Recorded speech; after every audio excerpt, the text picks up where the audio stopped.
Everyone, তোমরা সবাই কেমন আছো? আশা করি ভালো আছো। আর আমিও খুব ভালো আছি। কিছু বিশেষ কারণে ভিডিওটা আসতে একটু লেট হয়ে গেল। তো দিনটা ছিল 18ই এপ্রিল, মানে বিয়েবাড়ির দিন। রাত্রিবেলা আমি, জয় আর আমার হাজব্যান্ড দাঁড়িয়েছিলাম গৌরাঙ্গর জন্য। তো অনেকটা লেট করে গৌরাঙ্গ আর তার বউ এসছে, আর গৌরাঙ্গ কিন্তু ড্রাইভ করছিল। এখানে গৌরাঙ্গ কেন হাসছিল বলো তো? কারণ ও ড্রাইভ করছিল আর ওকে সবাই যদি ড্রাইভার মনে করে। তো যাই হোক, এসব করতে করতে কিন্তু আমরা বিয়ে বাড়িতে পৌঁছে গেলাম। আর গিয়েই দেখি বৌদির এক্সপ্রেশন এত দেরি। আর পেছনে দেখি বড় জামাই, মানে ব্রাইডের জামাইবাবু ধুতি আর পাঞ্জাবি পরে কি সুন্দরভাবে সেজেছে। তো যাই হোক, শালির বিয়ে বলে কথা। আর এদিকে দেখি নতুন জামাইয়ের বরণ হচ্ছিল, জেঠিমা জামাইকে বরণ করছিল। আর তারপরে কিন্তু বড় জামাইও চলে এসছে ভাইরার সঙ্গে ছবি তুলে। ভাইরাকে এবার কোলে করে ভবনে নিয়ে যাবে, আর ভাইরাকে কিন্তু কোলেও তুলে নিয়েছে। আর আমরাও কিন্তু নতুন বরের পেছন পেছন চলে গেলাম ভবনে।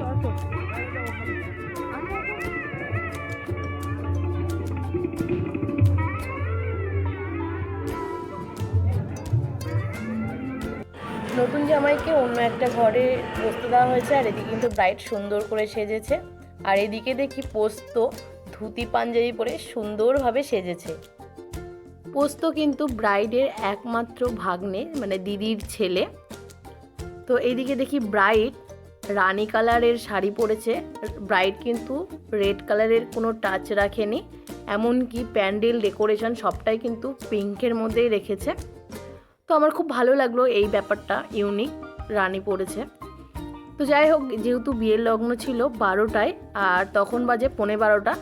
তো বৌদি সারাদিন কিছু খায়নি। তো আমি আর বৌদি মিলে বসে পড়লাম খাওয়া দাওয়া করতে। আর সবার প্রায় খাওয়া দাওয়া শেষ হয়ে গেছিলো। আর পাশের টেবিলে কিন্তু আমার হাজবেন্ড, দাদা সবাই ওরা বসেছিল। তাই দুই ব্লগার পাশাপাশি বসে কিন্তু খাওয়া দাওয়া করছিলাম। আর তারপরে আমার হাজবেন্ডের আইসক্রিম দিয়ে খাওয়া দাওয়াটা শেষ করলাম। আর তারপরে 12টা বেজে গেল আর বিয়েও শুরু হয়ে গেল।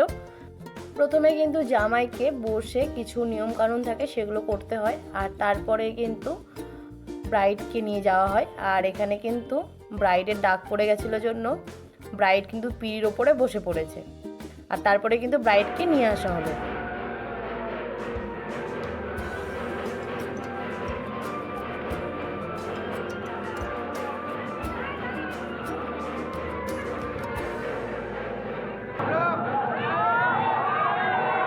ব্রাইডকে কিন্তু উঁচু করতে গিয়ে ব্রাইড তো প্রচণ্ড ভয় পেয়ে গেছে, কারণ ব্রাইডের মাথার ওপরে ফ্যান চলছিল। আর ব্রাইড বলছে, এবার ফ্যানটা বন্ধ করো, ফ্যানটা বন্ধ করো।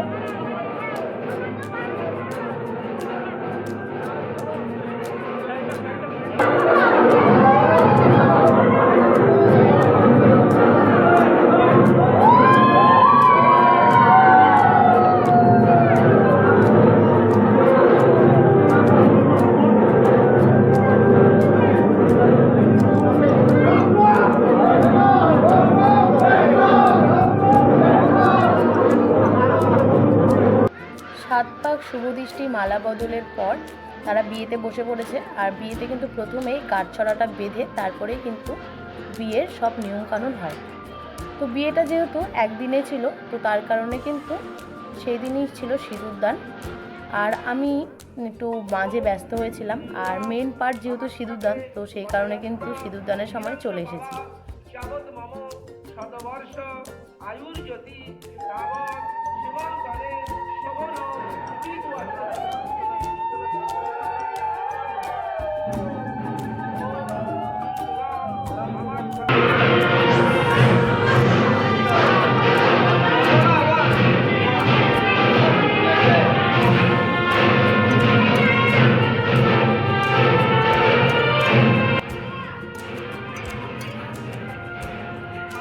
প্রত্যেকটা মেয়েকে কিন্তু এই সিঁদুরদানের পরে খুব সুন্দর লাগে দেখতে। তো যাই হোক, তারপরে কিন্তু জেঠিমা কিন্তু জামাইকে দুধ দিয়ে হাত ধুয়ে দিচ্ছিল। তারপরে বাসি বিয়ের যেগুলো নিয়ম থাকে সেগুলো কিন্তু এক এক করে এখানে হচ্ছিল।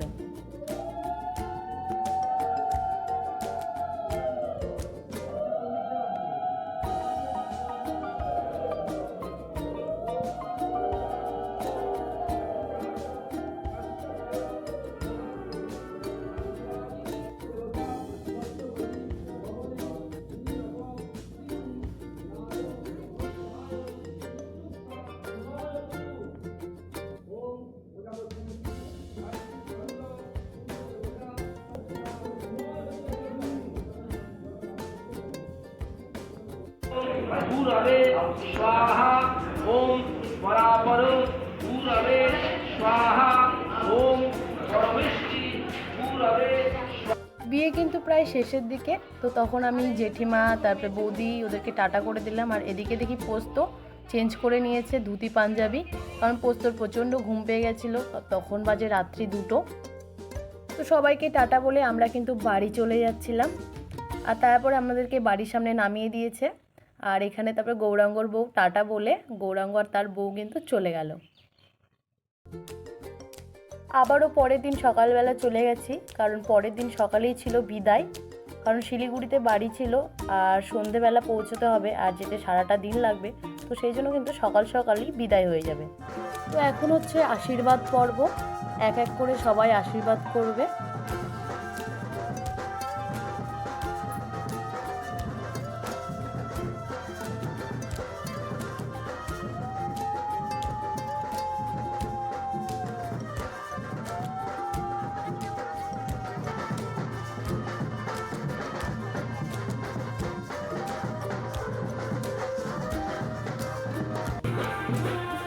তারপরে যাওয়ার সময় এখানে ঋণ শোধ করে দিয়ে চলে গেলাম এইটা বলে, কিন্তু রেশমিদি আর সনদদা বেরিয়ে পড়ল।